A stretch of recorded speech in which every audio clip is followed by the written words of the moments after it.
ശ്രീ ബദ്രിയുടെ അരികിലേക്ക് ചെന്നു. അവളുടെ ഇരു കവിളിലും സ്നേഹത്തോടെ മുത്തങ്ങൾ നൽകി. ബദ്രിയുടെ ചുണ്ടിലേക്ക് ആഴ്ന്നിറങ്ങി. ഇരുവരുടെയും ശ്വാസങ്ങൾ പോലും ഒന്നായി കലർന്നു.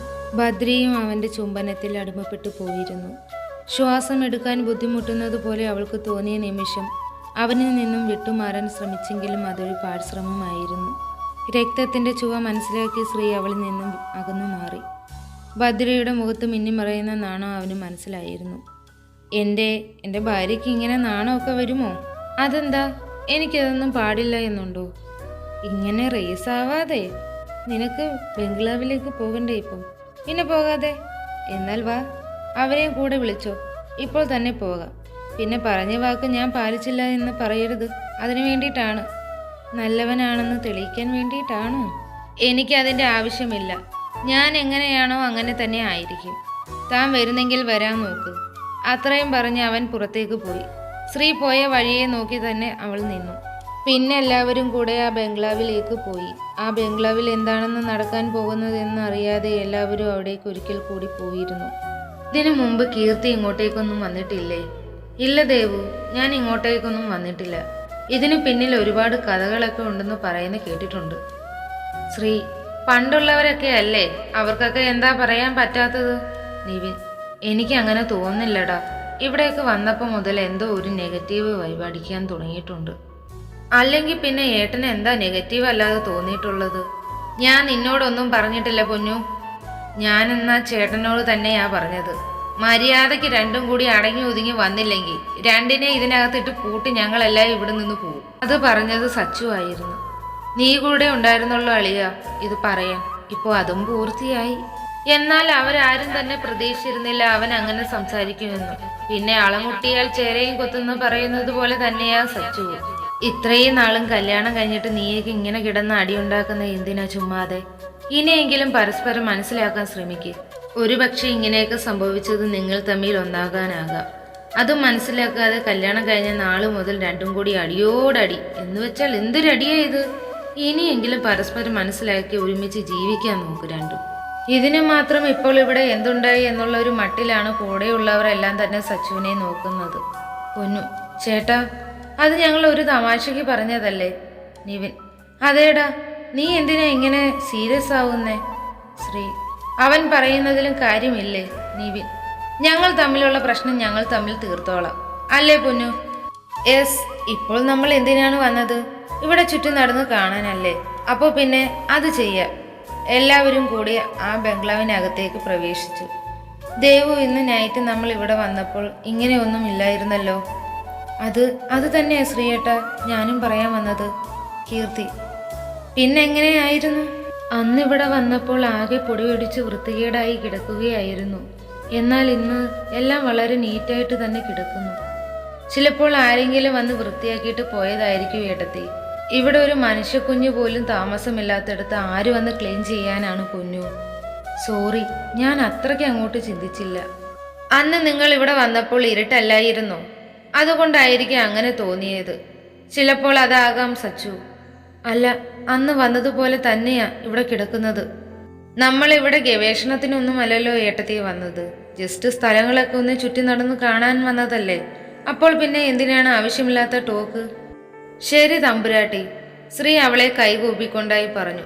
അതെ, ഞങ്ങൾ 3 പേരും കൂടി ഇവിടെ ഒന്ന് അരിച്ചു പറക്കി നോക്കട്ടെ. ചിലപ്പോൾ എന്തെങ്കിലും കിട്ടിയാലോ? ഒന്നും അരിച്ചു പറക്കാൻ നിൽക്കണ്ട. ഇവിടെ ആരെങ്കിലും താമസമുണ്ടോ എന്ന് പോലും നമുക്കറിയില്ല, ശ്രീ പൊന്നുവിനോടായി പറഞ്ഞു. പിന്നെ ഈ ഇടിഞ്ഞു പൊളിഞ്ഞ് കാടും പിടിച്ച് കിടക്കുന്ന സ്ഥലത്തല്ലേ ആൾക്കാർ താമസിക്കാൻ വരുന്നേ.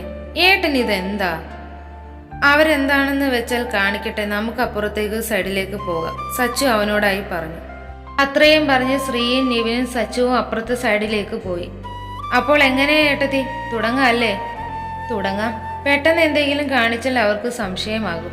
അതുകൊണ്ട് സമയമുണ്ടല്ലോ. ഇവിടെ വല്ല ആത്മാക്കളും കാണുമോ? ശാന്തി കിട്ടാതെ അലിഞ്ഞു തിരിഞ്ഞു നടക്കുന്ന കീർത്തി ഇരുവരെയും നോക്കിക്കൊണ്ടായി പറഞ്ഞു. കീർത്തിയേച്ചി, എനിക്കൊരല്പം ധൈര്യം കൂടുതലാണ്. അതുകൊണ്ട് ഇങ്ങനെയൊന്നും പറയല്ലേ. ഞാൻ തമാശ പറഞ്ഞതല്ല. അന്ന് ഇവിടെ ശ്രീയേട്ടനും ഭദ്രയും വന്നപ്പോൾ ഭദ്ര പറഞ്ഞത് ഓർമ്മയില്ലേ? ആരെയോ അന്ന് താൻ ഇവിടെ കണ്ടു എന്ന്. അത് അന്ന് ചിലപ്പോൾ ഇവരെ ആക്രമിക്കാൻ ശ്രമിച്ചവരിൽ ആരെങ്കിലും ആയിക്കൂടായോ? ഇവിടെ പ്രേതവും ഭൂതവും ഒന്നുമില്ല. പ്രേതത്തിന്റെ പേരും പറഞ്ഞ് മനുഷ്യന്മാർ തന്നെയാണ് ഈ ചൂഷണങ്ങൾ അത്രയും നടത്തുന്നത്. ഈ ബംഗ്ലാവിനെ കുറിച്ച് എന്തെങ്കിലും അറിയണമെങ്കിൽ അത് ആന്റണി ചേട്ടനോട് തന്നെ ചോദിക്കണം. അന്നൊരിക്കൽ ഞാൻ ചോദിച്ചെങ്കിലും പുള്ളിക്കാരൻ ഒന്നും വിട്ടു പറഞ്ഞില്ല. കീർത്തി ഏട്ടത്തി, അഭിനയം തുടങ്ങിക്കോ. ഇനി ആർക്കും ഒരു ഡൗട്ടും തോന്നാൻ പാടില്ല. എന്നാ പിന്നെ പൊന്നു ഉച്ചത്തിൽ വിളിച്ചോ. അങ്ങനെ പൊന്നു നല്ല ഒന്നാന്തരം അഭിനയം തന്നെ അവിടെ കാഴ്ചവെച്ചു. പൊന്നുവിന്റെ നിലവിളി കേട്ടതുകൊണ്ടാണ് അവർ മൂന്നാളും അങ്ങോട്ടേക്ക് വന്നത്. എന്തു പറ്റി? എന്തിനെ ഇങ്ങനെ കിടന്ന് വിളിച്ചു പോകുന്നത്? കീർത്തി, ശ്രീയേട്ട, അത് ഭദ്രയുടെ.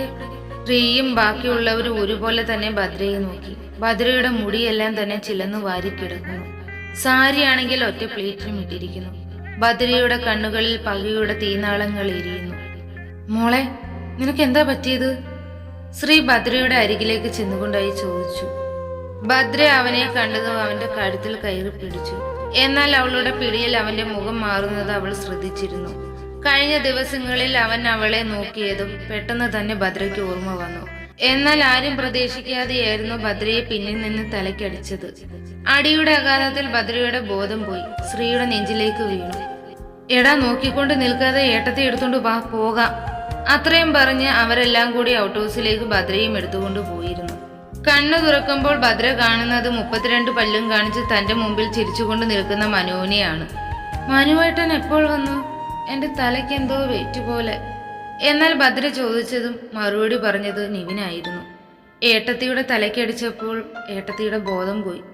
അപ്പോൾ എന്റെ തലയ്ക്കടിച്ചത് മനുവേട്ടനായിരുന്നോ? എന്റെ പൊന്നു പെങ്ങളെ, ഒരു കയ്യവത്തം പറ്റിപ്പോയതാ. എന്തായാലും നല്ല അടിയാ അടിച്ചത്. ഒറ്റ അടിക്കല്ലേ ബോധം പോയത്. ശവത്തിൽ കുത്തല്ലേ പൊന്നു. എന്നാൽ മനുവിന്റെ അപ്പുറത്ത് നിൽക്കുന്ന പെൺകുട്ടിയിലേക്ക് ഭദ്രയുടെ കണ്ണുകൾ പോയി. സംശയിച്ച് നോക്കണ്ട, അത് അവന്റെ ഭാര്യയാണ്. പേര് ഗൗരി ചന്ദ്രൻ. ഭദ്രയുടെ നോട്ടത്തിന് അർത്ഥം മനസ്സിലാക്കിയതുപോലെ സച്ചുവായിരുന്നു അത് പറഞ്ഞത്. എന്നാലും മനുവേട്ടൻ എന്തിനാ എന്റെ തലക്കടിച്ചതെന്നാ എനിക്ക് മനസ്സിലാവാത്തത്. ഞാൻ ഇവിടെ വന്നപ്പോൾ നിങ്ങൾ ഇവിടെ ഇല്ലെന്ന് അച്ഛനും അമ്മയും പറഞ്ഞു. അപ്പൊ പിന്നെ നിങ്ങൾക്കൊരു സർപ്രൈസ് ആയിക്കോട്ടെ എന്ന് കരുതിയിട്ടാണ് ഞാൻ അവിടേക്ക് വന്നത്. എന്നാൽ ഞാൻ കാണുന്നത് നീ അവന്റെ കഴുത്തിൽ പിടിച്ചു മുറുക്കിക്കൊണ്ട് നിൽക്കുന്നതാണ്. അവന്റെ കണ്ണും പുറത്തേക്ക് വന്നു. എന്നിലെ ഫ്രണ്ട് ഉണർന്നു. നിങ്ങൾ തമ്മിൽ നല്ല പ്രണയത്തിലായതുകൊണ്ടാണല്ലോ ഞാൻ നിന്റെ തലയ്ക്ക് അടിച്ചത്. നീ പിന്നെയും പഴയതുപോലെ അവനോട് യുദ്ധത്തിലായിരിക്കുമെന്ന് വിചാരിച്ചിട്ടാണ് നിന്റെ തലയ്ക്ക് ചെറുതായി ഒന്ന് കൊട്ടണമെന്ന് മാത്രമേ ഞാൻ ഉദ്ദേശിച്ചുള്ളൂ. നിനക്കെന്തായാലും എന്നോട് ഇത്രയും സ്നേഹമുണ്ടെന്ന് ഞാൻ മനസ്സിലാക്കാൻ വൈകിപ്പോയല്ലോ എൻ്റെ മനുവേ. തുടരും. ഈ ഒരു പാർട്ട് നിങ്ങൾക്ക് ഇഷ്ടമായ like, comment, share and subscribe ചെയ്യാൻ മറക്കരുതേ.